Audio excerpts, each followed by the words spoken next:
রাতের জিকিরের পরে বিছানার জিকির উল্লেখ করেছি, রাতে ঘুম থেকে উঠলে আপনি কি বলবেন সেটা বলেছি, এবং রুকু এবং সেজদায় কোন বাক্যগুলো দিয়ে আপনি তাসবিহ বা দোয়া করতে পারেন এটা নিয়ে একটা খুতবা হয়ে গেছে। আজকে 9 নম্বর খুতবাতে আমরা জিকিরের পর্ব নিয়ে আলোচনা করব, সেটা হচ্ছে সকাল সন্ধ্যায় আপনি কি পাঠ করবেন। এই সকাল সন্ধ্যা নিয়ে অলরেডি আমাদের 3টা খুতবা পার হয়ে চলে গেছে, যে 3টা খুতবায় আমরা 8টি দোয়া উল্লেখ করেছিলাম। সংক্ষেপে আপনাদেরকে সে 8টি শুনিয়ে দিই যাতে আপনারা গিয়ে মুখস্থ করে নিতে পারেন। সেই দোয়ার বক্তব্যগুলোতে নাম্বারিং সহ দেয়া আছে, কোন হাদিসে কোনটা পাবেন। আর সবচেয়ে বেশি দোয়াগুলো আপনি আবু দাউদে পেয়ে যাবেন, কিতাবুল শিষ্টাচার, যেটা হচ্ছে আপনি 36 নম্বর অধ্যায়ের 110 নম্বর পর্বে 108, 9, 10, 11, 12 এই পর্বগুলো হচ্ছে জিকির আজকারের পর্ব। তাতে আপনি সকাল এবং সন্ধ্যার জিকিরগুলো পেয়ে যাবেন। সর্বপ্রথম আপনি প্রাধান্য দিতে পারেন, তার আগে এটা বলে নিই, সকাল সন্ধ্যা বলতে কি এটা আমরা বলেছিলাম। সকাল সন্ধ্যা বলতে বোঝায় ফজরের নামাজ শেষ, তারপরে প্রত্যেক নামাজের পরে মাসনুন কিছু জিকির আজকার আছে, জানেন না সেটা? সালাম ফিরানোর পর সেটা একটা খুতবা আমরা পেশ করব। তো নামাজের পরের যে জিকির সেটাও শেষ। এখন আপনি অবসর সময়ে আছেন। এখন আপনি কি করবেন? সূর্য ওঠা পর্যন্ত এই সময়টাতে রাসূলুল্লাহ সাল্লাল্লাহু আলাইহি ওয়াসাল্লাম তিনি বসে জিকির আজকার করতেন। কি করতেন সেটাই হচ্ছে আজকে আমাদের বিষয়। আর আল্লাহ সুবহানাহু ওয়া তাআলা কোরআনের একাধিক আয়াতে আমাদেরকে সকাল এবং সন্ধ্যায় তার জিকির করতে বলেছেন। যেটা আমরা সকাল সন্ধ্যা বলি সেটাকে আরবি ভাষায় সাবা ওয়াল মাসা বা বক্কির বলা হয় সকালকে, আর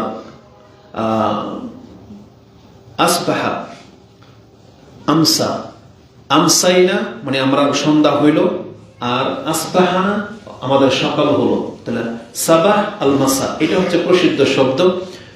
সকাল এবং সন্ধ্যা বলতে আমরা বলি আমাদের ভাষায় সকাল সন্ধ্যা, কিন্তু বাক্যটা হবে আসলে সকাল বিকাল। এটা হলে আপনার বুঝতে কষ্ট হবে না। যখন বলি সকাল সন্ধ্যার দোয়া, তো সন্ধ্যা বলতে আমরা মাগরিবের পরে বুঝি, কিন্তু মূলত আমসা হচ্ছে, মাসা হচ্ছে আসরের পর থেকে নিয়ে মাগরিব পর্যন্ত, এই সময়টা হচ্ছে মাসা। আর এটাকে বাংলা ভাষায় বিকাল বলা হয়। তো উচিত বাক্যটা আপনি বলবেন সকাল বিকালের দোয়া, তাহলে আপনার মনে থাকবে, তাহলে ওই পেজটা লাগবে না। যেমন আল্লাহ সুবহানাহু ওয়া তাআলা বলেছেন কাবলা তুলুইশ শামসি ওয়া কাবলা গুরুবিহা, সূর্য ওঠার আগে এবং সূর্য ডোবার আগে। তাহলে সূর্য ওঠার আগের সময়টা কখন? ফজরের নামাজ শেষ, জিকির আজকার শেষ, এখন সূর্য উঠতে প্রায় আপনার 1.5 ঘন্টা সময় লাগবে। নামাজের আজানের সময় থেকে নামাজ শেষ হয়তো কোনো কোনো মসজিদে আধা ঘন্টা সময় পায়, আউয়াল ওয়াক্তে যারা নামাজ পড়ে তারা 1 ঘন্টা সময় পায়। তাহলে এই 1টা ঘন্টা আপনি কি করবেন? এই জিকির আজকারে কাটাবেন। তো ওই সময়গুলোতে রাসূলুল্লাহ সাল্লাল্লাহু আলাইহি ওয়াসাল্লাম যে দোয়াগুলো পড়তো, আর এটাই হচ্ছে সুন্নাহ যে ওই সময়টাই আপনি খাস করে নেবেন। যদি ওই সময়ের মধ্যে কারো পসিবল না হয়, তাহলে দিনের যে কোনো অংশে যখনই স্মরণ হবে তখনই আপনি দোয়াগুলা শুরু করে দিবেন। কেন? কারণ যখন থেকে আপনার দিন শুরু হয় তখন কিন্তু আপনার কল্যাণ অকল্যাণ সব একসাথে শুরু হয়। এখন যে যত তাড়াতাড়ি দোয়াগুলো পড়বেন সে তত তাড়াতাড়ি কল্যাণগুলো প্রাপ্ত হবেন, এবং ওই যে ডিফেন্স, বিপদ থেকে বাঁচার যে নমুনা সেটা চালু হয়ে যাবে। কিন্তু আপনি যদি ওই জিকির আজকারগুলোকে না পড়েন তাহলে আপনি বিপদের সম্মুখীন হইতে পারেন। এই যে মানুষকে বলা হয় যে তাকে জাদু করেছে, জিনে ধরেছে, বদনজর লেগেছে বা নজর লেগেছে, বলে না? এগুলো কেন হয়? এগুলো মূলত আমাদের চারপাশেই আছে, আমি আপনি দেখতে পাই না। এজন্য আল্লাহ সুবহানাহু ওয়া তাআলা ওই অনিষ্টগুলো যেমন আমাদের কাছ থেকে গোপন রেখেছেন, তাই আল্লাহ এমন কিছু জিকির আজকার আমাদেরকে দিয়েছেন, এগুলো পড়লে অদৃশ্যভাবে প্রোটেক্টের ব্যবস্থা হয়ে যায়। যে অনিষ্ট আপনি দেখতে পান না, আবার আপনি প্রোটেক্টর দেখতে পাচ্ছেন না, এমন একটা গ্লাস বা এমন একটা পর্দা পড়ে যায়, ওগুলো ওই ব্যাকটেরিয়া ভাইরাসগুলো আপনাকে আক্রমণ করতে পারবে না। ওটা আল্লাহর পক্ষ থেকে হেফাজতের দায়িত্ব নিয়ে নেওয়া হয়। এই জন্য যে যতদূর সম্ভব তাড়াতাড়ি এই জিকিরগুলো পড়া উচিত। সর্বপ্রথম আপনি প্রাধান্য দিবেন কোরআন থেকে সূরা ফালাক, নাস, ইখলাস। এই সূরা ফালাক, নাস, ইখলাস সালাসা মাররা 3 বার করে পড়বেন। এবং যদি কেউ এটা পড়ে, সাহাবীকে রাসূলুল্লাহ সাল্লাল্লাহু আলাইহি ওয়াসাল্লাম বলেছেন তাকফিকা মিন কুল্লি শাই, তাহলে 3 বার করে যদি তুমি পড়ে নাও, এই 3টা সূরা তোমার সব কিছুর ক্ষেত্রে যথেষ্ট হয়ে যাবে। মানে যত রকমের অনিষ্ট মানুষকে স্পর্শ করে তা থেকে প্রোটেক্ট হয়ে যাবে সূরা ফালাক, নাস, ইখলাস পাঠ করলে। 3 বার করে পড়বেন। এটা আবু দাউদে আছে 5082, তিরমিজিতে আছে 3575, 3575। তো এটা দিয়ে শুরু করবেন। তাহলে আমরা এটা দিয়ে শুরু করেছিলাম, তাহলে আমরা পেলাম 1 নম্বর দোয়া। 2 নম্বর দোয়া হিসেবে আপনি পড়বেন বিসমিল্লাহিল্লাযী লা ইয়াদুররু মাসমিহি শাইউন ফিল আরদি ওয়ালা ফিস সামাই ওয়া হুয়াস সামিউল আলিম। এটাও বুখারী মুসলিমে, আবু দাউদে, তিরমিজিতে আছে। এটা পড়বেন 3 বার। এটা যদি পড়েন আর কোনো কিছু আপনাকে ক্ষতি করবে, রাসূল বলেছেন না হইতে পারে না। মা মিন আবদিন ইয়াকুল, কোন বান্দা এটা বলল ফায়াদুররুহু শাই, তারপর তার ক্ষতি হবে না, অসম্ভব। তার মানে বিসমিল্লাহিল্লাযী লা ইয়াদুররু মাসমিহি শাই, এই দোয়াটা যদি আপনি 3 বার পড়েন আর ওই দিন সন্ধ্যা পর্যন্ত আপনার কোনো ক্ষতি হবে না। এবং এই জাদুটোনার সাথে একটা এক্সট্রা বেনিফিট হলো, ওই দিন যদি আপনাকে কোনো বিষাক্ত কিছু কামড় দেয়, ওই বিষে আপনি আশা করা যায় মরবেন না। কারণ রাসূলুল্লাহ সাল্লাল্লাহু আলাইহি ওয়াসাল্লাম বলেছেন, এই দোয়া যে ব্যক্তি 3 বার পরে বিষ তার শরীরে প্রভাব বিস্তার করতে পারবে না। সাপে কামড় দিতে পারবে না এটা বলে নাই, কামড় হয়তো দিবে, কাটা লেগে যেতে পারে, কিন্তু বিষ আপনার শরীরে বেশি প্রভাব ফেলতে পারবে না যদি 3 বার করে এই দোয়াটা আপনি করেন। এটা হচ্ছে 2 নম্বর দোয়া। 3 নম্বরে আপনি বলবেন আল্লাহর কাছে, আল্লাহুম্মা ইন্নী আসআলুকাল আফিয়া, আল্লাহ আমি তোমার কাছে নিরাপত্তা কামনা করতেছি। আল্লাহুম্মা ইন্নী আসআলুকাল আফওয়া ওয়াল আফিয়াতা ফি দীনি ওয়া দুনিয়া, এভাবে একটা দোয়া আছে, সেটা আমরা বলেছি, সেটা আপনি পড়বেন। এটা যদি পড়েন, কেননা সাহাবায়ে কেরামরা বলতেছেন, আব্দুল ইবনে উমর তিনি বলেছেন রাসূল সাল্লাল্লাহু আলাইহি সাল্লাম কোনোদিন তার জীবনে এই দোয়াটা ছাড়েনি। তার মানে সকাল এবং সন্ধ্যা তিনি আল্লাহর কাছে নিরাপত্তা কামনা করতেনই। আর এই দোয়াটা আপনার আরেক জায়গায় কাজে লাগবে, বিছানায় যখন আপনি শুইবেন তখন আপনি আল্লাহর কাছে আল্লাহুম্মা ইন্নী আসআলুকাল আফওয়া ওয়াল আফিয়াতা ফি দীনি ওয়া দুনিয়ায়া ওয়া আহলি ওয়া মালি, আল্লাহুম্মা আস্তুর আওরাতি ওয়া আমিন রাওয়াতি, আল্লাহুম্মা ইহফাজনি মিন বাইনি ইয়াদাইয়া ওয়া মিন খালফি ওয়া আন ইয়ামিনি ওয়া আন শিমালি ওয়া মিন ফাওকি ওয়া আউযু বিআযামাতিকা আন উকতালা মিন তাহতি। এই দোয়াটা এইভাবে আছে 3 নম্বর। 4 নম্বরে আপনি পড়বেন ইয়া হাইয়্যু ইয়া কাইয়্যুম বিরহমাতিকা আস্তাগীস, যে হে চিরঞ্জীব চিরস্থায়ী, তোমার রহমতের দ্বারা আমি সাহায্য কামনা করতেছি। আসলিহি লি শানি কুল্লাহ ওয়ালা তাকিলনি ইলা নাফসি তারফাতা আইন, আল্লাহ তুমি আমার সিদ্ধান্তগুলোকে সব সঠিক করে দাও, আমার দ্বারা যেন কোনো ভুল সিদ্ধান্ত, কর্ম, ডিসিশন না হয়ে যায়, আর আমাকে এক মুহূর্তের জন্যও একা ছেড়ে দিও না, তুমি আমার তত্ত্বাবধানেও রেখো। তাহলে এটা হচ্ছে 4 নম্বর। 5 নম্বরে আপনি পড়তে পারেন সাইয়্যিদুল ইস্তিগফার। কারণ রাসূলুল্লাহ সাল্লাল্লাহু আলাইহি ওয়াসাল্লাম বলেছেন, যেই ব্যক্তি প্রতিদিন সকালে সাইয়্যিদুল ইস্তিগফার এবং সন্ধ্যায় সাইয়্যিদুল ইস্তিগফার পড়ে আর ওই রাত্রে যদি সে মৃত্যুবরণ করে, তাহলে তাকে জান্নাতে ঘোষণা করে দেওয়া হবে। 5 নম্বরে আপনি পড়বেন আউযু বিকালিমাতিল্লাহি তাম্মাতি মিন শাররি মা খালাক, এটা পড়বেন। 6 নম্বরে আপনি পড়বেন রাদিতু বিল্লাহি রাব্বান ওয়া বিল ইসলামি দীনান ওয়া বি মুহাম্মাদিন সাল্লাল্লাহু আলাইহি ওয়াসাল্লাম নবিয়্যান ওয়া রাসূলা। এটা যদি কেউ প্রতিদিন পড়ে সকাল সন্ধ্যায় একবারে একিনের সাথে, রাসূলুল্লাহ সাল্লাল্লাহু আলাইহি সাল্লাম বলেছেন হাক্কান আলাল্লাহি আইয়ুদখিলাহুল জান্নাহ, এটা আল্লাহর উপরে হক হয়ে যায়, যেই ব্যক্তি এইভাবে বলে আল্লাহ তাকে জান্নাত দেবেই দেবে। এটা হচ্ছে সকাল সন্ধ্যায় আপনি পড়বেন। 8 নম্বরে আপনি পড়তে পারেন, কোনটা ছুটে গেল, একটু পরে মনে আসলো, ওটা আমি আপনাকে বলবো। হ্যাঁ, মনে পড়েছে। আল্লাহুম্মা ফাতিরাস সামাওয়াতি ওয়াল আরদ আলিমাল গায়বি ওয়াশ শাহাদা রাব্বা কুল্লি শাইইন ওয়া মালিকা আশহাদু আল্লা ইলাহা ইল্লা আনতা আউযু বিকা মিন শাররি নাফসি ওয়া মিন শাররি শাইতানি ওয়া শিরকি ওয়া আন আকতারিফা আলা নাফসি সুআন আও জুররাহু ইলা মুসলিম। এটাও আবু দাউদ এবং তিরমিজিতে আছে। তাহলে এটা 8 নম্বরে পৌঁছে গেলাম। এটাও আপনি বিছানায় পড়তে পারেন। এই দোয়াগুলোকে কেন প্রাধান্য দেওয়া হয়েছে? একবার মুখস্থ করে নিলে প্রত্যেকদিন সকাল সন্ধ্যায় লাগবে এবং বিছানাতে আপনি পড়তে পারবেন। আজকে আমরা 9 নম্বর দোয়া থেকে বলবো। এই যে 8টা দোয়া আমি থ্রোলি বলে ফেলছি, মাত্র 10 মিনিট লাগেনি, কিন্তু এই 8টা দোয়া আপনাকে অর্থ সহ আরো বেশ কিছু কথা আছে এখানে বলতে আমাদের 3টা খুতবা লেগেছে, এই জন্য ওটা রিপিট করলাম না, ওগুলো দেখে নিয়ে আজকে থেকে শুরু করবো 9 নম্বর দোয়া। আমরা 15টা পুরো করবো, এই জন্য সময় আমাদের খুব দ্রুত চলে যাবে। 9 নম্বর দোয়া হিসেবে আমরা শুরু করব ওই বাক্যগুলো দিয়ে যেখানে সকাল এবং সন্ধ্যা শব্দটা রয়েছে।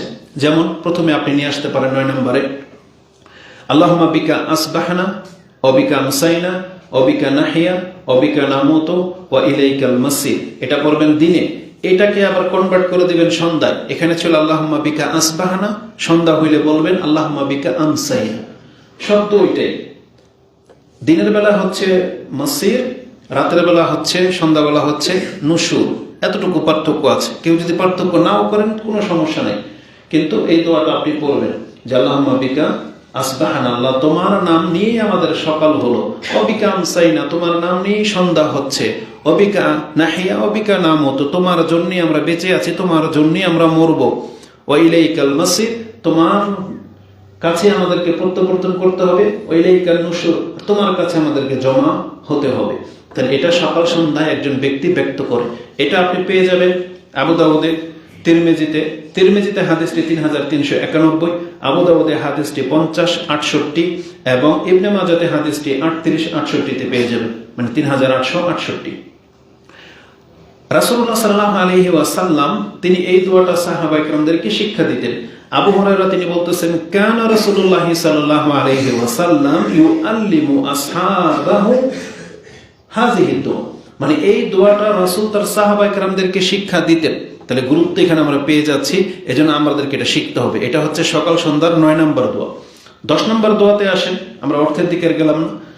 10 নম্বর দোয়া হিসেবে আপনি এখানেও সকাল সন্ধ্যার শব্দটা আছে, আসবাহানা আলা ফিতরাতিল ইসলাম ওয়া কালিমাতিল ইখলাস ওয়া দীনি নবিয়িনা মুহাম্মাদিন সাল্লাল্লাহু আলাইহি ওয়াসাল্লাম ওয়া মিল্লাতা আবিনা ইব্রাহিম হানিফান মুসলিমান ওয়া মা কানা মিনাল মুশরিকিন। এগুলো সব হচ্ছে তাওহীদের বাক্য। মানে একজন ব্যক্তি যে কিভাবে সে শিরক করবে যখন তার কাছে এই দোয়াগুলো অর্থ সহ জানা থাকবে, সে তার দ্বারা কোনোদিন শিরক হইতে পারে না। আর সে তাওহীদের উপরেই থাকতেছে সারাদিন, তাওহীদের ঘোষণাগুলো দিচ্ছে, এগুলো সব লা ইলাহা ইল্লাল্লাহর অর্থ বহন করে। মানে লা ইলাহা ইল্লাল্লাহ বলা যেমন, এই বাক্যগুলো বলা একই কথা, সবই আল্লাহর দিকে আপনি প্রত্যাবর্তন করতেছেন। কি আছে? আসবাহানা আলা ফিতরাতিল ইসলাম, আমাদের সকাল হলো ইসলামের ফিতরতের উপরে, মানে ইসলাম যা আমাদের ফিতরত তা। মানে আমি ইসলামের বিপক্ষে কথা বলবো না, ইসলামের খেলাফ চলবো না, ইসলাম যে ধর্ম আমাদেরকে দেওয়া হয়েছে এটাই আমার দিন। তার মানে আপনি বলতেছেন আসবাহানা আলা ফিতরাতিল ইসলাম, ইসলামের ফিতরতের উপরে আমার সকাল হলো, যেভাবে ফিতরতের উপর আমার জন্ম হয়েছিল এভাবে আপনি অঙ্গীকার করবেন আল্লাহর কাছে। ও কালিমাতুল ইখলাস, এই যে দেখেন কালিমাতুল ইখলাস না লা ইলাহা ইল্লাল্লাহ, তার মানে আজকে আমার সকালটা হলো ওই কালিমা লা ইলাহা ইল্লাল্লাহর উপরে। তার মানে আমি এখনো সাক্ষী দিচ্ছি যে লা ইলাহা ইল্লাল্লাহ।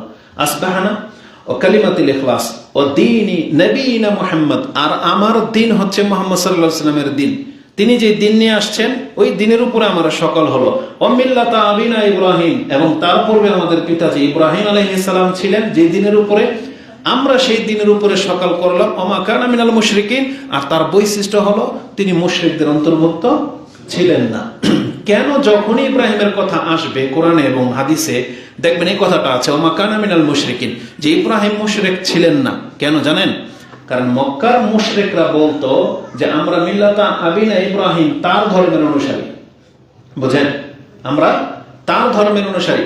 বর্তমানে বাংলার সমাজ হয়ে গেছে এমন, বর্তমানে আমরা যদি বলি না আমাদের ধর্ম মুহাম্মদ সাল্লাল্লাহু আলাইহি ওয়াসাল্লামের ধর্ম, তখন আপনাকে এক্সট্রা করে এই কথাটাই বলতে হবে যে তিনি ওই কোনো মাযহাবী ছিলেন না। মুহাম্মদ সাল্লাল্লাহু আলাইহি ওয়াসাল্লাম কোনো মাযহাবী, কোনো তরিকাপন্থী, কোনো অমুক তমুক ছিলেন না। যদি পাল্টা জবাব বলা হয় তাহলে তিনি কি আহলে হাদিস ছিলেন? না, তিনি আহলে হাদিসও ছিলেন না। তা তিনি কি ছিলেন? তাহলে রাসূল সাল্লাল্লাহু আলাইহি ওয়াসাল্লাম যেই দিনের উপরে ছিলেন আমরা ওই দিনের উপরেই আছি। এখন তোমাদের কাছ থেকে আমাদেরকে পৃথক করার জন্য শুধু আমরা এই শব্দটা ব্যবহার করি। আহলে হাদিস শব্দটা কেন ব্যবহার করি? সালাফি কেন শব্দটা ব্যবহার করবেন? যাতে এটা হচ্ছে কোরআন সুন্নাহকে মেনে চলা একটা নাম। যেমন আহলে সুন্নাহ ওয়াল জামাত, এটা বেদাতীরা ব্যবহার করে, আমরা ব্যবহার করি। তার মানে ওই আহলে হাদিস, আহলে সুন্নাহ ওয়াল জামাত, এটা হচ্ছে মূল নাম। এটা আমরা কেন ব্যবহার করি? এটা ব্যবহার করে প্রমাণ করতে চাইলাম আমি কোনো তরিকাপন্থীর লোক না, আমি কোনো বেদাতির দলের না, আমি অমুক খানকা তমুক খানকা থেকে আসি নাই, আমার সাথে অমুক দলের কোনো সম্পর্ক নাই, এটা প্রমাণ করার জন্য। আপনি যদি নিজেকে হানাফি বলেন কোনো বাধা ছিল না, কিন্তু আপনি বলেন তো ল্যাংটা কোন মাযহাবের লোক? বলেন, ল্যাংটা মেলা হয় না? ল্যাংটা কোন মাযহাবের লোক? দেওয়ানবাগি কোন মাযহাবের? চরমনাই, তাবলিগি, জামাত ইসলাম। তাহলে সবই যদি হানাফি হয় তাহলে আবার উল্টা প্রশ্ন করতে হবে আপনি কোন হানাফি, তাই না? এই জন্য একটা প্যাচ লেগে যাচ্ছে। তা আমরা ওই একটা দলেরও না, এই জন্য পৃথকভাবে আমি হানাফি বললে আপনি আমাকে চিনতে পারবেন না। কারণ বলবে তো হানাফিতে বহু দল আছে, তাই না? তো এই জন্য আমরা যে এদের দলের না, এটাকে প্রমাণ করার জন্য মুসলিম শব্দের সাথে আহলে সুন্নাহ ওয়াল জামাত শব্দটা আমাদেরকে বলতে হয়, নাহলে এটা বলার কোনো ব্যাপার ছিল না। কারণ আমরা সবাই মুসলিম, কিন্তু কোন মুসলিম? কারণ ওই মুসলিমদের মধ্যে তো শিরক বেদাত একবারে ভরপুর। তার মানে তো আপনি তো বলতে চাচ্ছেন দেওয়ানবাগিও তো মুসলিম, কাদিয়ানী তো নিজেকে মুসলিম দাবি করে, তাহলে আমি কি ওদের মধ্যে একজন? না, এটাকে পৃথক করার জন্যই শুধু নামের পার্থক্যগুলো করা হয়। এটা কোনো জান্নাতের সার্টিফিকেট না। কোনো ব্যক্তি যদি নাম ব্যবহার করে কিন্তু কর্ম যদি কোরআন হাদিসের মতো না হয়, তার নাম তাকে জান্নাতে নিয়ে যেতে পারবে না। এটা মাথায় রেখেন। যেটা আজকে অধিকাংশ আহলে হাদিস যুবক পোলাপানরা মনে করে, আমি আহলে হাদিস, নামাজি পড়ে না, দাড়িও নেই, হারাম খায়, মিথ্যা করে, প্রতারণা করে, কারো কাছ থেকে কোনো কিছু নিলে ফেরত দিতে চায় না, ওয়াদা করলে ওয়াদার খেলাফি করে। ওয়াজ মাহফিল কমিটিগুলোর মধ্যে আমরা বলতে বাধ্য, যেটা আমরা ওয়াজ করি, তো আমাদের ম্যাক্সিমাম ওয়াজগুলো আহলে হাদিস অঞ্চলেই হয়। তারা আমাদের সাথে মিথ্যা বলে, কয়েকটা দিকে মিথ্যা বলে।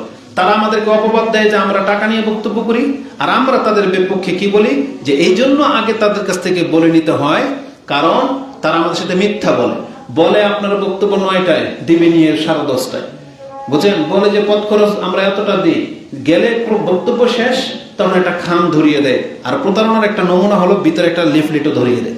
টাকার সাথে আপনার ওই লিফলেট দরকার কেন? আমার এখন ইনভলভটাকে উঁচা করার জন্য ওই একটা লিফলেট ভিতরে ঢুকিয়ে দিয়ে তারপরে দেয়। তারপর দেওয়ার পরে বলে কালেকশন হয় নাই, মাদ্রাসা এই সেই। তাহলে কালেকশন হয় নাই, মাদ্রাসা এই সেই, তুমি প্রথম এটা ওয়াদা করছিলা কেন? কেন প্রতারণা করা হয়? তাহলে এগুলো মিথ্যা না? এটা কি বলেন, চালাকি? এটা তো মিথ্যা।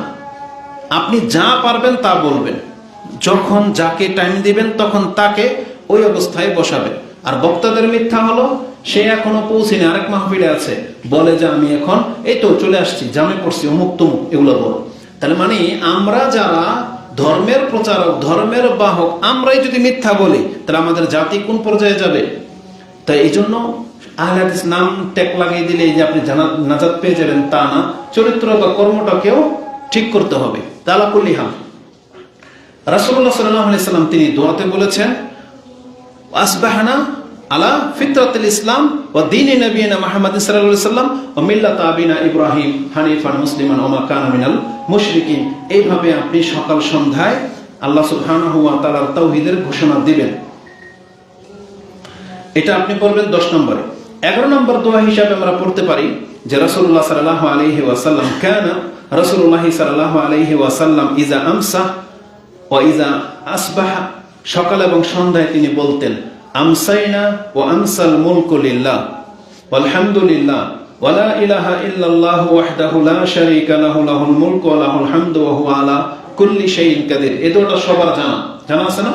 এই যে লা ইলাহা ইল্লাল্লাহু ওয়াহদাহু লা শারীকা লাহু ইলা শাইইন কাদির, এই কাদির পর্যন্ত এই বাক্যটা আপনার জীবনে বহু জায়গায় ব্যবহার হয়, বহু জায়গায়। যেটা মুখস্থ করে রাখবেন, ছাড়বেন না। সারাদিনে 100 বার করে প্রমাণ আছে, সন্ধ্যায় 100 বার, প্রত্যেক নামাজের পরে কিন্তু আপনি 3 বার করে পড়েন। হয়তো আপনি লক্ষ্য করে গণেন নাই, কিন্তু লক্ষ্য করে দেখবেন যে আপনি প্রতি 3 বার পর বলতেছেন সালাম ফেরানোর পরে। একবার সালাম ফেরানোর পরে বলতেছেন লা ইলাহা ইল্লাল্লাহু ওয়াহদাহু লা শারীকা লাহু লাহুল মুলকু ওয়া লাহুল হামদু ওয়া হুয়া আলা কুল্লি শাইইন কাদির। আল্লাহুম্মা লা মানিয়া লিমা আতাইতা ওয়া লা মুতিয়া লিমা মানাত ওয়া লা ইয়ানফাউ যাল জাদ্দি মিনকাল জাদ্দ। তারপরে আবার বলতেছেন লা ইলাহা ইল্লাল্লাহু ওয়াহদাহু লা শারীকা লাহু ইলা আখিরি লা হাওলা ওয়া লা কুওয়াতা ইল্লা বিল্লাহ লা ইলাহা ইল্লাল্লাহু লা মানিয়া লিমা আতাইতা ওয়া লা না'বুদু ইল্লা ইয়্যাহু লাহুন নি'মাতু ওয়া লাহুল ফাদলু ওয়া লাহু সানাউল হাসানাত লা ইলাহা ইল্লাল্লাহু মুখলিসিনা লাহুদ-দীন ওয়া লাউ কারিহাল কাফিরুন। 2 বার হয়ে গেল। আর 3 বার পরেন ওই যে সুবহানাল্লাহ, আলহামদুলিল্লাহ, আল্লাহু আকবার 99 বার পুরা হওয়ার পরে কি বলেন? লা ইলাহা ইল্লাল্লাহু ওয়াহদাহু লা শারীকা। তার মানে নামাজের পরে আপনি 3 বার বলতেছেন, রাতে ঘুমানোর সময় 1 বার পড়ার প্রমাণ আছে, বিছানায় 1 বার পড়ার প্রমাণ আছে, আর সকাল সন্ধ্যায় 1 বার করে বলবেন। একটা বর্ণনায় 10 বারের কথা আছে, আরেকটা বর্ণনায় 100 বারের কথা আছে। তার মানে 1 বার পড়লে কি নাকি, 10 বার পড়লে কি নাকি, একটু পরে সেটা আসবে। তাহলে আমরা আরেকবার পেয়ে গেলাম।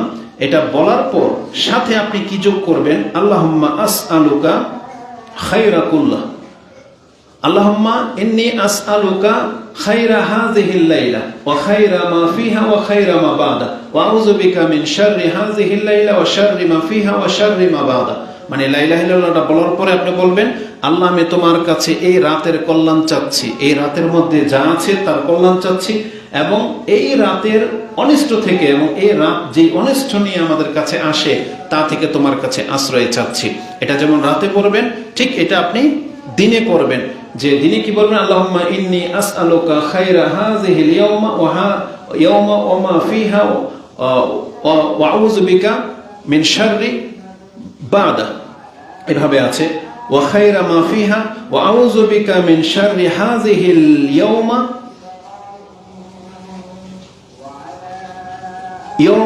ওয়া মা ফিহা।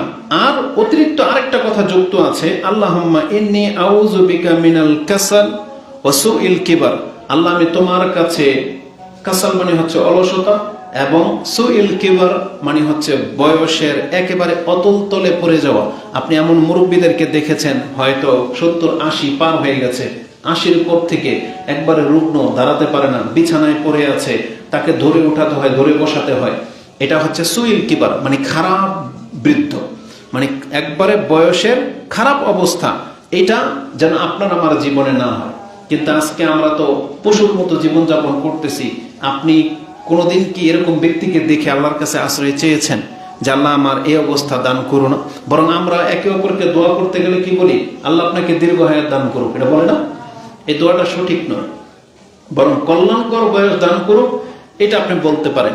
কারো বয়স বেশি পাওয়ার দোয়া করাটা এটা সুন্নাহ সম্মত না, বরং আপনি বলবেন আল্লাহ আপনাকে কল্যাণকর বয়স দান করুন, যেটাতে আপনার কল্যাণ আছে সেটা। বয়স বেশি পাওয়া একদিক থেকে ভালো, কার জন্য? কোনো সৎ ব্যক্তি যদি হয়, যে ইবাদত করতে পারে, আল্লাহর তাসবিহ জপতে পারে, নামাজ পড়তে পারতেছে, তার জন্য ওই বয়স পর্যন্ত ভালো। কিন্তু যেই বয়সে গেলে তার কান ধ্যান্দা হয়ে যায়, মুখ বোবা হয়ে যায়, চোখ অন্ধ হয়ে যায়, বিছানায় প্রস্রাব পায়খানা করে, লা ইলাহা ইল্লাল্লাহ জপতে পারে না, কারোর জন্য বোঝা হয়ে যায়, এ বয়স কি ভালো? এটা বড় বয়স ভালো না। এটা রাসূল সাল্লাল্লাহু আলাইহি ওয়াসাল্লাম কখনই চাইতেন না। তাহলে তিনি সকাল সন্ধ্যায় বলতেন আল্লাহুম্মা ইন্নী আউযু বিকা মিনাল কাসালি ওয়া সুইল কিবার, আমি অলসতা এবং এই রকমের বার্ধক্য হওয়া থেকে তোমার কাছে আশ্রয় চাচ্ছি। আল্লাহুম্মা ইন্নী আউযু বিকা মিন আযাবিন ফিল কবরি ওয়া আযাবিন ফিন্নার, আল্লাহ আমি তোমার কাছ থেকে কবর এবং জাহান্নামের আযাব থেকে মুক্তি চাচ্ছি। তার মানে এটা রাসূল সাল্লাল্লাহু আলাইহি ওয়াসাল্লাম প্রতিদিন সকাল এবং সন্ধ্যায় বলতেন। যদিও সময় লম্বা হয়ে যাবে, এই জায়গাটাতে আমি আপনাকে বুঝাইতাম আল্লাহর কাছে রাসূলুল্লাহ সাল্লাল্লাহু আলাইহি ওয়াসাল্লাম বিভিন্ন কিছু থেকে আশ্রয় চেয়েছেন। আপনার কাছে এটাকে হালকা মনে হয়।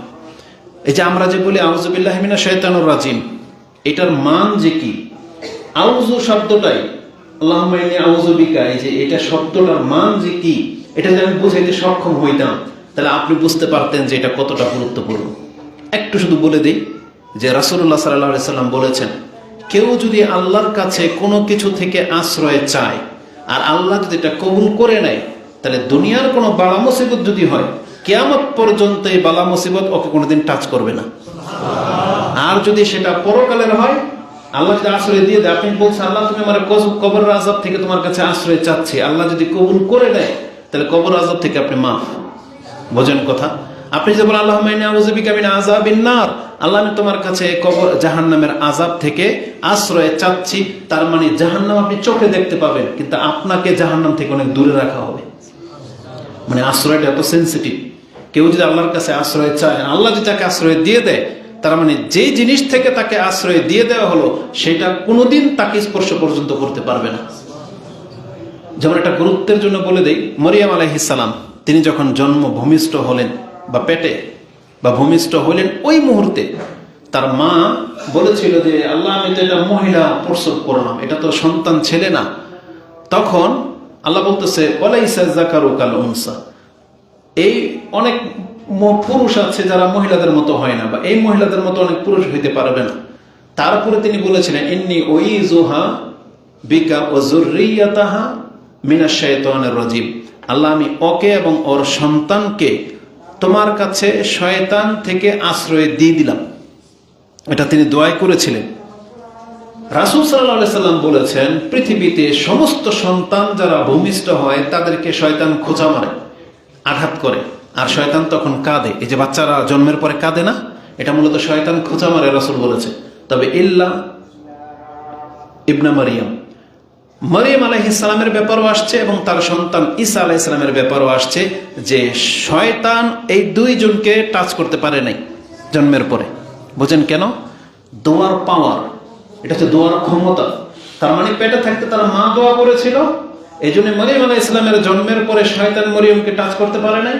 আর তার বাচ্চাকে সামনে রেখে তার মা যখন বলেছে যে ওকে এবং ওর সন্তানকে তোমার আশ্রয় দিয়ে দিলাম, দেখেন আল্লাহ যে কবুল করেছে। এই জন্য ঈসা আলাইহিস সালামের জন্মের পরেও শয়তান ঈসা আলাইহিস সালামকে টাচ করতে পারে নাই। বুঝেন? তার মানে আমি বুঝাইতে চেয়েছি, আল্লাহর কাছে আশ্রয় যখন কেউ চায় তখন তার গুরুত্বটা এত, যদি আল্লাহ কবুল করে নেয় তাহলে তার জীবনে এই ধরনের বিপর্যয় কোনোদিন তার জীবনে আসবে না। এই জন্য অত্যন্ত গুরুত্বপূর্ণ এটা। রাসূলুল্লাহ সাল্লাল্লাহু আলাইহি ওয়াসাল্লাম আমাদেরকে ওসিয়ত করেছেন বা নসিহা করেছেন, এমনকি এটা আমাদের জন্য ওয়াজিব বলা হয়েছে যে সালাম ফেরানোর আগে 4টা জিনিস থেকে আমাদেরকে কি করতে হয়? আশ্রয় চাইতেই হয়। আমরা নামাজি মুসাল্লিরা যদি এটা চিন্তা ভাবনা করে পড়ি তাহলে আশা করা যায় আমাদের জীবনে তো এগুলো আসার কথা না। কি পড়েন আপনি? আল্লাহুম্মা ইন্নী আউযু বিকা মিন ফিতনাতিল মাহিয়া ওয়াল মামাত। তারপরে আগে কি পড়েন? আল্লাহুম্মা ইন্নী আউযু বিকা মিন আযাবিল কবর ওয়া মিন আযাবিন নার ওয়া মিন ফিতনাতিল মাসীহিদ দাজ্জাল ওয়া আউযু বিকা মিন ফিতনাতিল মাহিয়া ওয়াল মামাত। এই যে ওয়া মিন ফিতনাতিল মাহিয়া ওয়াল মামাত, জীবন এবং মৃত্যুর ফিতনা থেকে আপনি যদি প্রত্যেক নামাজে আশ্রয় চান, তাহলে জীবনের ফিতনা হলো ইসলাম থেকে দূরে সরে যাওয়া। এই বেনামাজি হওয়া জীবনের ফিতনা, পাপ করা, হারাম করা, এগুলো হচ্ছে জীবনের ফিতনা। মানে আপনি জীবনে ফিতনায় পড়ে গেলেন। নারী সংক্রান্ত ফিতনা হোক, টাকা সংক্রান্ত ফিতনা হোক, দুর্নীতি, যত কিছু আছে, এক কথায় ধর্ম থেকে মুখ ফিরিয়ে নেওয়া, এটা হচ্ছে জীবনের ফিতনা। মৃত্যুর ফিতনা হলো মৃত্যুর সময় আপনার মুখ দিয়ে কালেমা উচ্চারণ না হওয়া, মৃত্যুর সময় আপনি পাপ করা অবস্থায় মৃত্যু হওয়া, মৃত্যুর সময় আপনার কুফরি অবস্থায় মৃত্যু হওয়া, এটা হচ্ছে মৃত্যুর ফিতনা। আর আপনার আমার জীবনে এটা হবে না কেন? যদি আপনি চিন্তা ভাবনা করে প্রত্যেক নামাজে আপনি আল্লাহর কাছে এভাবে আশ্রয় চাইতে পারেন। এই জন্য আশ্রয় চাওয়ার ব্যাপারটা খুবই সেন্সিটিভ। তো রাসূলুল্লাহ সাল্লাল্লাহু আলাইহি ওয়াসাল্লাম তিনি সকাল সন্ধ্যায় আল্লাহর কাছে আশ্রয় চাইতেন যে আল্লাহ ইন্নী আউযু বিকা মিন আযাবিন ফিল কবরি ও আযাবিন ফিন নার, আমি তোমার কাছে কবরের এবং জাহান্নামের আযাব থেকে আশ্রয় চাচ্ছি। এটা আপনি 11 নম্বর দোয়া হিসেবে রাখতে পারেন। 12 নম্বর দোয়া হিসেবে আপনি পড়বেন আল্লাহুম্মা আফিনি ফি বাদানি, আল্লাহুম্মা আফিনি ফি সামঈ, আল্লাহুম্মা আফিনি ফি বাসারি। আল্লাহ তুমি আমার দেহটাকে নিরাপত্তা দিয়ে দাও বা সুস্থ করো, আমার শ্রবণ শক্তিকে সুস্থ করো বা নিরাপত্তা দিয়ে দাও, আমার দৃষ্টি শক্তিকে তুমি হেফাজত করো। মানে আমার দেহকে, আমার দৃষ্টি শক্তি এবং আমার শ্রবণ শক্তিকে আল্লাহ তুমি হেফাজত করো। ওই অর্থে, নিরাপত্তার অর্থে রয়েছে। এটা বলবেন আপনি 3 বার, আর শেষে বলবেন লা ইলাহা ইল্লা আনতা। এটা 3 বার করে আপনি বলবেন। এই দোয়া সম্পর্কে বলা হয়েছে ইয়াদু বিহিন্না ফাআন্না উহিব্বু, তার নাম হচ্ছে আব্দুর রহমান বিন আবি বকরা। আবি বকরা রাদিয়াল্লাহু তাআলা হচ্ছে সাহাবী, তার ছেলে আব্দুর রহমান। এটা আমাদের আবু বকর রাদিয়াল্লাহু তাআলা না, এটা হচ্ছে আবি বকরা। তার ছেলের নাম আব্দুর রহমান। আবু বকর রাদিয়াল্লাহু তাআলার ছেলের নামও আব্দুর রহমান ছিল। তা আবি বকরা তিনি এই দোয়াটা 3 বার করে পড়তেন। তার ছেলে তাকে জিজ্ঞেস করেছে যে ইয়া আবাদি, হে আবা, আপনাকে আমরা সকাল সন্ধ্যায় এই দোয়াগুলো পড়তে শুনি। তখন তিনি এটা বলার পরে বলেছেন ফাকালা ইন্নী সামিয়তু রাসূলুল্লাহি সাল্লাল্লাহু আলাইহি ওয়াসাল্লাম, আমি রাসূলুল্লাহ সাল্লাল্লাহু আলাইহি ওয়াসাল্লাম থেকে সকাল সন্ধ্যায় এইভাবে দোয়া করতে শুনেছি। তারপর তিনি তার ওপিনিয়নটা পেশ করতেছেন ইয়াদু বিহিন্না, এই দোয়া দিয়ে রাসূল যেহেতু জিকির করতেন, ফাআনা উহিব্বু, আমি পছন্দ করি, আন আস্তান্না বিসুন্নতিহি, যে তার সুন্নতকে আমি ফলো করব, এটা আমি পছন্দ করি। তার মানে রাসূলুল্লাহ সাল্লাল্লাহু আলাইহি ওয়াসাল্লামের সুন্নাহ হচ্ছে তিনি সকাল সন্ধ্যায় এইভাবে দোয়া করতেন। এই জন্য রাসূলের এই সুন্নাহটাকে আমি বাস্তবায়ন করার জন্য সকাল সন্ধ্যায় আমি এই দোয়া পাঠ করি। এটা আবু দাউদে আপনি 5090 মানে 5090 নম্বরে পেয়ে যাবেন। মিশকাতে হাদিসটি 2413-তে রয়েছে। এই বর্ণনাতে আব্দুল ইবনে আব্বাস থেকে ভিন্ন আরেকটা শব্দ রয়েছে। আব্দুল ইবনে আব্বাস বলতেন যে এই জায়গায় রাসূল সাল্লাল্লাহু আলাইহি ওয়াসাল্লাম বলতেন আল্লাহুম্মা ইন্নী আউযু বিকা মিনাল কুফর ওয়াল ফাকর ওয়া আল্লাহুম্মা ইন্নী আউযু বিকা মিন আযাবিল কবর লা ইলাহা ইল্লা আনতা। তার মানে তিনি এখানে 3টা জিনিস থেকে আশ্রয় চাইতেন। একটা হচ্ছে কুফরি থেকে, একটা হচ্ছে ফাকির মানে গরীব হয়ে যাওয়া থেকে, আরেকটা হলো আযাবিন ফিল কবর, কবরের আযাব থেকে লা ইলাহা ইল্লা আনতা। ওই জায়গায় লা ইলাহা ইল্লা আনতা আছে, এখানেও লা ইলাহা ইল্লা আনতা আছে। 3 বার করে এটা আপনি পড়বেন। এটাও আবু দাউদ 590 নম্বরে কোট করেছেন। তাহলে আমরা এটাকে 12 নম্বর দোয়া হিসেবে ধরতে পারি। 13 নম্বর দোয়া হিসেবে আপনি বলবেন ওই যেটা একটু আগে বলেছি, লা ইলাহা ইল্লাল্লাহু ওয়াহদাহু লা শারীকা লাহু লাহুল মুলকু ওয়া লাহুল হামদু ওয়া হুয়া আলা কুল্লি শাইইন কাদির। কোন ব্যক্তি যদি এটা সকালে একবার আর বিকালবেলা যদি একবার পড়ে, তাহলে রাসূল বলেছেন কানা লাহু আদলা রাকাবাতিন মিন ওয়ালাদি ইসমাঈল। তাহলে একবার বললেই ইসমাঈল আলাইহিস সালামের বংশের একটা গোলাম আজাদ করে দিলে যেই নেকি, এই ব্যক্তিকে সেই নেকি দিয়ে দেওয়া হবে। এটা হচ্ছে 1 নম্বর ফায়দা। 2 নম্বর ফায়দা হচ্ছে ওয়াহুত্তা আনহু আশরু খাতিয়া, তার আমলনামা থেকে 10টা পাপকে মিটিয়ে ফেলা হবে। ওয়া রুফিয়া লাহু আশরু দারাজাত, তার 10টা মর্যাদাকে উঁচু করা হবে। ওয়া কানা ফি হিরজিম মিনাশ শাইতান, সেই দিন তাকে শয়তান থেকে বাঁচিয়ে রাখা হবে, মানে শয়তান ওকে স্পর্শ করতে পারবে না, ক্ষতি করতে পারবে না। ওয়া ইযা আমসা ফামিসলু যালিকা হাত্তা ইউসবিহ, আর যদি সে সন্ধ্যায় এইবার এই দোয়াটা একবার বলে, তাহলে ঠিক অনুরূপ সকাল পর্যন্ত তাই ঘটতে থাকবে। কি? একটা গোলাম আজাদ করে দেওয়ার নেকি, 10টা নেকি অতিরিক্ত দেওয়া হবে, 10টা মর্যাদা উচ্চ করা হবে, 10টা পাপ মিটে যাবে, এবং ওই দিন শয়তান আপনার কাছে আসতে পারবে না, মানে কোনো ক্ষতি করতে পারবে না। তো যারা জিকির আজকার গুলোকে নিজের জীবনে প্রাধান্য দিবেন, এটা হচ্ছে আপনার বেনিফিট। আর এই দোয়াটা যদি কেউ 100 বার করে পড়ে সারাদিন, এটা শুধু সকালবেলা না, সারাদিনে 100 বার, রাতে 100 বার, তাহলে তার আমল নামার মধ্যে 10 গুণ যুক্ত হবে। একবার বললে একটা গোলাম নেকি আজাদ, আরেকটা বর্ণনা আসছে কেউ যদি 10 বার পড়ে তাহলে 4টা গোলাম আজাদ করে দেওয়ার নেকি, আর কেউ যদি 100 বার পড়ে তাহলে তার 10টা গোলাম আজাদ করে দেওয়ার নেকি লিখে দেওয়া হবে। 10টা গোলাম আজাদ হয়ে যাবে, 100টি নেকি লেখা হবে, 100টি পাপ মুছে যাবে, শয়তান থেকে সুরক্ষা দেওয়া হবে।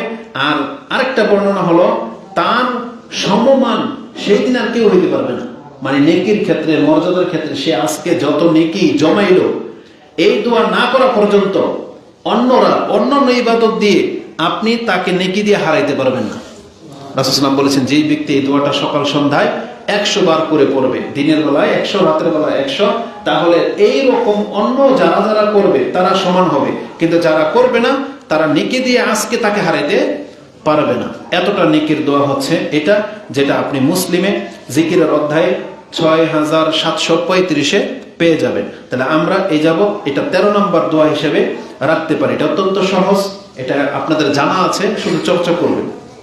14 নম্বর দোয়া হিসেবে আপনি সকাল সন্ধ্যায় পড়তে পারেন সুবহানাল্লাহি ওয়া বিহামদিহি। আবু দাউদ একটু ব্যতিক্রম আছে, সুবহানাল্লাহিল আযীম ওয়া বিহামদিহি। যদি কারো এখানে মানে হয়, উচ্চারণে সমস্যা হয়, তাহলে আপনি সুবহানাল্লাহি ওয়া বিহামদিহি, এটা সহজ, এটা পড়তে পারেন 100 বার। যদি কোনো ব্যক্তি সকালে এবং সন্ধ্যায় এটা 100 বার পড়ে, রাসূলুল্লাহ সাল্লাল্লাহু আলাইহি ওয়াসাল্লাম বলেছেন ইল্লা আহাদুন কালা মিসলা মা কালা আও যাদা আলাইহি লাম ইয়াতি আহাদুন ইয়াউমাল কিয়ামাতি বিআফদালা মিম্মা জাআ বিহি।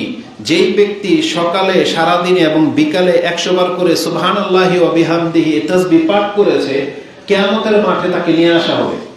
কিয়ামতের মাঠে তার মর্যাদার আর একজন কেউ তার সমান খুঁজে পাওয়া যাবে না।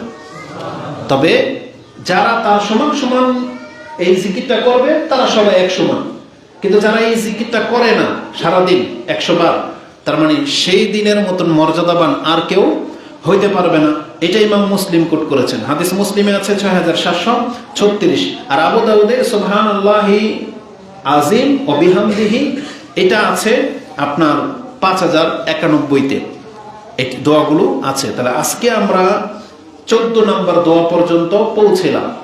16 নম্বরে আসবে আয়াতুল কুরসি, 17 নম্বরে আসবে রাসূলের প্রতি দুরূদ, সালাতু ওয়াস সালাম, আল্লাহুম্মা সাল্লি আলা মুহাম্মদ। কেন এই দুইটাকে আমি পেছনে নিয়ে আসলাম? ওই বর্ণনাগুলো দুর্বল, কিন্তু বিভিন্ন সূত্রে আসাতে সেগুলোকে হাসান পর্যন্ত বলা হয়েছে। তার মানে এই যে সিরিয়াল ভাবে 14টা এবং আয়াতুল কুরসি 15টা, দুরূদ 16টা, আপনি দুইটাকে এক্সট্রা পেছনে রাখতে পারেন। তার মানে আমরা বলবো প্রত্যেককে যেগুলো কোরআন সুন্নাহ দিয়ে প্রমাণিত, এই জিকিরগুলোকে আপনি আপনার জীবন থেকে হারিয়ে ফেলেছেন, আপনাকে উচিত সেগুলোকে সংরক্ষণ করা, এবং ব্যক্তি জীবনের সাথে আপনার ইসলামের সাথে এই আমল যদি যুক্ত না থাকে তাহলে আপনি কোন মানের মুসলিম এটা আপনি নিজেকে ধিক্কার দেওয়া উচিত। এগুলো কি শুধু হুজুরদের জন্য? এগুলো কি বর্ণনা করা হয়েছে যে আপনাকে জানানো হয়েছে রাসূল এটা করতো? তাহলে আপনার জীবনে কোনো ইচ্ছা হয় না কখনো যে আমি আমার জীবনে এগুলো অ্যাপ্লাই করি? কেন এমনটা কেন হবে? মুসলিম সারা জীবন শুধু সুবহান রাব্বিয়াল আলা, সুবহান রাব্বিয়াল আযীম, নামাজ শেষ। এখন তো আরো 8টা তাসবিহ আছে, সেগুলো কি কখন শিখবেন, কবে পড়বেন? জামাতে ইমাম সাহেব ছোট করে পড়ায়, যেহেতু অনেক লোক থাকে, মুরব্বীরা থাকে, ব্যস্ততা থাকে, বাচ্চারা থাকে, সেই জন্য এটা হচ্ছে সুন্নাহ যে তাড়াতাড়ি করে নামাজটা শেষ করে দেবে। কিন্তু আমাদের ব্যক্তি জীবনে আমরা তো নামাজ পড়ি, 2 রাকাত সুন্নাত পড়েন না, নফল পড়েন না, তাহলে সেই জায়গাতে তো আপনি ওগুলো ব্যবহার করতে পারেন, তাহলে তো আপনি একজন ভালো জ্ঞানী হয়ে যেতে পারতেছেন।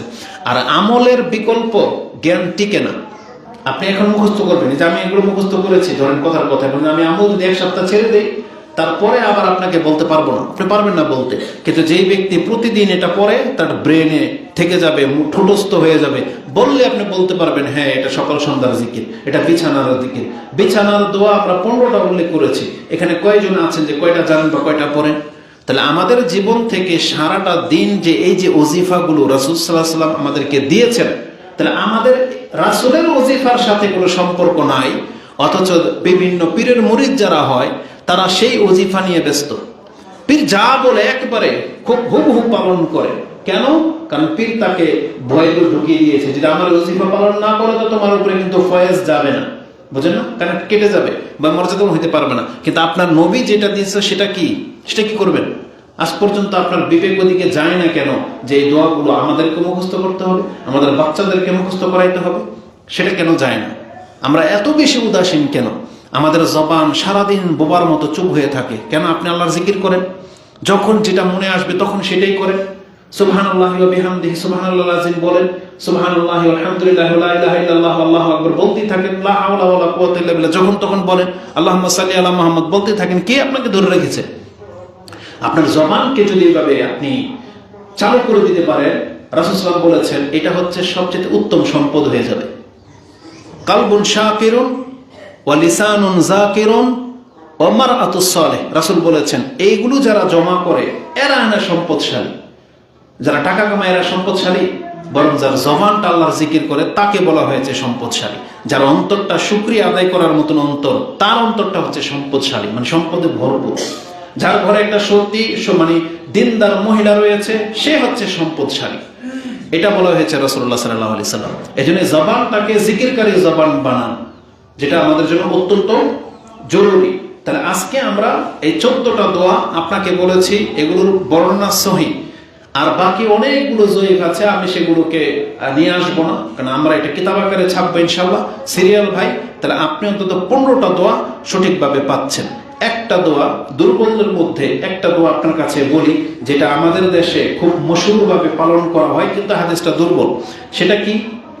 আপনারা জানেন যে আমাদের দেশে দেখেন একটা হাদিস দুর্বল, তাও ইবাদতটাকে একবারে ঘুরে ফেলছে, মানে ইবাদতটা যেই সেন্সে করা উচিত দুর্বল হলেও আপন জায়গায় তারা রাখে নাই, সেটাকে একবার কনভার্ট করে ফেলছে। কি করছে দেখেন, আমাদের সমাজে ফজরের নামাজের পর জিকির করে বাতি নিবিয়ে তারপর দেখেন সূরা হাশরের 3টা আয়াত পাঠ করে না সবার সাথে, বিসমিল্লাহ, কি বলে যে আউযু বিল্লাহি মিনাশ শাইতানির রাজিম মিনাস সামিউল আলিম মিনাশ শাইতানির রাজিম, যেটা আমরা ওটা করি না দেখে মনে নাই, কিন্তু লেখা আছে কিন্তু আমার সামনে, যে কোনো ব্যক্তি যদি বলে আউযু বিল্লাহি সামিউল আলিম মিনাশ শাইতানির রাজিম 3 বার, তাই না? তারপরে সূরা হাশরের 3টা আয়াত, এটা তারা এত মুহাব্বতের সাথে এবং এত গুরুত্বের সাথে পড়ে, এই লোকগুলা ওই সময় ওই আয়াতুল কুরসিও এত গুরুত্বের সাথে পড়ে না, অথচ এই হাদিস দুর্বল। আর উপরন্ত তারা যেই সময় যেভাবে পড়ে এই হাদিসের মধ্যে আতাপাতা পর্যন্ত নাই। কিন্তু আর উচিত সারা জীবন হুজুর একটা আমল করে আসতেছে, নিজের একটা চেষ্টা করেন যে দেখি হুজুরকে জিজ্ঞেস করে এই আমলটা আছে কোন হাদিসে, একটু নিজের চোখ একটু কইরা দেখেন যে আমরা এটা কইরা দেখে তৃপ্তি লাগে না? আমরা তো এটা করি, আমাদের শেখদের কাছ থেকে যখন কোনো হাদিস শুনি না একটু নতুন মনে হলেও মানে সেন্স কাজ করে কখন এই হাদিসটা দেখবো, আমরা আবার খুঁজি নিজের চোখে দেখে অনেক তৃপ্তি পাই। আর যখন দেখি হাদিস দুর্বল তখন, আর এই দুর্বল হাদিস নিয়ে বক্তব্যের রসকস কি? অথচ হাদিস দুর্বল। হাদিস কোথায় আছে? হাদিস তিরমিজিতে আছে, 2922 নম্বরে রয়েছে। হাদিসের হুকুম হচ্ছে দুর্বল। এই হাদিসটি হিসনুল মুসলিমেও আছে 4 নম্বর দোয়া হিসেবে। আজকার, ইমাম নববীর আজকারের কিতাবের মধ্যে তিনি এটা এনেছেন, 193 নম্বর দোয়া। হাদিসের ভাষাটা হচ্ছে এরকম, আন মাকিল ইবনে ইয়াসার। মাকিল ইবনে ইয়াসার তিনি বলেন, আনি নবী সাল্লাল্লাহু আলাইহি ওয়াসাল্লাম ক্বালা, যে রাসূল বলেছেন কি, মান ক্বালা হিনা ইউসবিহু সালাসা মাররা, যেই ব্যক্তি সকালবেলা 3 বার বলবে, মান ক্বালা হিনা ইউসবিহ সালাসা মাররাতিন আউযু বিল্লাহিস সামিউল আলিম মিনাশ শাইতানির রাজিম সুম্মা কারা সালাসা আয়াতিন মিন আখির সূরাতিল হাশর, তারপরে যদি সে সূরা হাশরের শেষের 3টা আয়াত পড়ে, তার মর্যাদা কি, ওয়াক্কালাল্লাহু বিহি ৭০,০০০ মালাকিন ইউসাল্লুনা আলাইহি হাত্তা ইউমসি, তার জন্য আল্লাহ ৭০,০০০ ফেরেশতা নিযুক্ত করে দেন যে ওর জন্য দোয়া পড়তে থাকো সন্ধ্যা পর্যন্ত। বুঝছেন? সুবহানাল্লাহ। হয়তো যদি হাদিস সহিহ হইতো, তাই না? তো যাই হোক, তো বলতেছে হাত্তা ইউমসিয়া ওয়া ইন মাতা ফি যালিকাল ইয়াউম মাতা শাহীদান, যদি এইটা বলার পরে ওই দিন যদি সে মারা যায়, তাহলে কি মর্যাদায় মরবে? শহীদের মর্যাদায় মরবে। আর ওমান ক্বালাহা হিনা ইউমসি কানা বিতিলকাল মানজিলা, আর ওই দিন যদি সে সন্ধ্যায় এই আমলটা করে, তাহলে কি হবে? ওই সকালে পড়লে যা, সন্ধ্যায় পড়লে তা। মানে সকালে পড়লে আপনার জন্য ৭০,০০০ ফেরেশতা আপনার উপরে দরুদ পড়তে থাকবে, আর আপনি মরে গেলে শহীদের মর্যাদা পাবেন। সন্ধ্যায় পড়লে সারা রাত পরে ৭০,০০০ ফেরেশতা আপনার জন্য কি করবে? দরুদ পড়তে থাকবে। আর যদি মরে যান তাহলে শহীদের মর্যাদা। আচ্ছা বলেন তো, আমাদের দেশের হুজুররা এই হাদিস কি পড়ছেও? আমার তো মনে হয় পড়ে নাই। কেন? শুনে শুনে আমল। যদি পড়তো তারা আসলে এটা ফজরের পরে আমল করে কে? আসরের পরে জীবনে দেখছেন আমল করতে? তাহলে এখানে তো সন্ধ্যার কথাও আছে। মাগরিব পরে জীবনে দেখছেন করতে? তার মানে শুনে শুনে ওই এক হুজুর বলছে তো চেইন চালু করে দিয়েছে, চেইন টেনে নিচ্ছে, আর কোনোদিন উল্টায় দেখার তার তৌফিক হয় নাই। এক তো হাদিস দুর্বল, দ্বিতীয়ত এটা হচ্ছে সকাল সন্ধ্যার দোয়া, এটা ফজরের নামাজের পরের দোয়া না, এটা হচ্ছে সকাল, যে মানে সাবা ওয়াল মাসা, সকাল সন্ধ্যার যে 14টা বললাম এটাও একটা, কিন্তু এটা দুর্বল, এই জন্য 14টার সাথে এটা আনি নেই। কিন্তু উল্লেখ করে দেওয়া প্রয়োজন কেন বোধ করলাম? কারণ তাদের এই আমলটা ভুল হচ্ছে। যদি তারা সকালের দোয়া হিসেবে পড়তে পারে, হাদিস দুর্বল, যে হাদিসটা দুর্বল কিন্তু ফজিলতপূর্ণ, কি যেমন তো আল্লাহর কাছে আশ্রয় চাওয়া হচ্ছে, আর কোরআনের 3টা আয়াত পড়তেছে, পড়ুক, সে সুন্নত না ভেবে পড়ুক, আমরা বাধা দেব না। কিন্তু আমাদের সালাফি মানহাজ কি? সালাফরা বলতেছে দুর্বল হাদিস দিয়ে আমল সাবেত হয় না, কিন্তু এরা বলতেছে না, দুর্বল হাদিস দিয়ে ফজিলতের আমল করা যায়। তুমি করো, তাহলে জায়গা চেঞ্জ করলা কেন? জায়গা তো ছিল সকাল সন্ধ্যার দোয়া, আর সকালে করলে সন্ধ্যায় করবে, কিন্তু তারা শুধু এটা ফজর নামাজের পরে করে, তাও বাড়তি দিবে সুর সারের সাথে একবারে। বলেন সবাই মধুর সুরে বলেন, আউযু বিল্লাহি সামিউল আলিম মিনাশ শাইতানির রাজিম। আমি শুনেছিল বলতো তারপর সবাই তারা বলে, তারপরে শুরু হইল সূরা হাশরের 3টা আয়াত। তো মূলত এটা হাদিস সহিহ না। এজন্য আমরা তাদেরকে বলবো, তাদেরকে আগে শিখাবেন, যদি করতে হয় তাহলে এই যে 14টা যে সহিভাবে প্রমাণিত আছে ওগুলো করো, সাথে এটাও পারলে আপনি করেন, আমরা বাধা দেব না, বা আমরা এটাকে বেদাত বলবো না। যেহেতু হাদিস দুর্বল, কিন্তু এটা আমরা বেদাত বলবো না, কিন্তু জায়গাটাকে ঠিক রাখেন। যদি আপনি সকালে করেন তাহলে সন্ধ্যায়ও আপনার করা উচিত, কারণ হাদিসের সকাল সন্ধ্যার কথা রয়েছে। হাদিসটা বলে দিই, হাদিসটা তিরমিজিতে 2922 নম্বরে রয়েছে। আল্লাহ আমাদেরকে বোঝার এবং সে অনুযায়ী আমল করার তৌফিক দান করুন। আকুলু কাউলি হাযা আস্তাগফিরুল্লাহ লি ওয়া লাকুম ওয়া লিসাইরিল মুসলিমিন ফাস্তাগফিরু ইন্নাহু হুয়াল গফুরুর রহিম।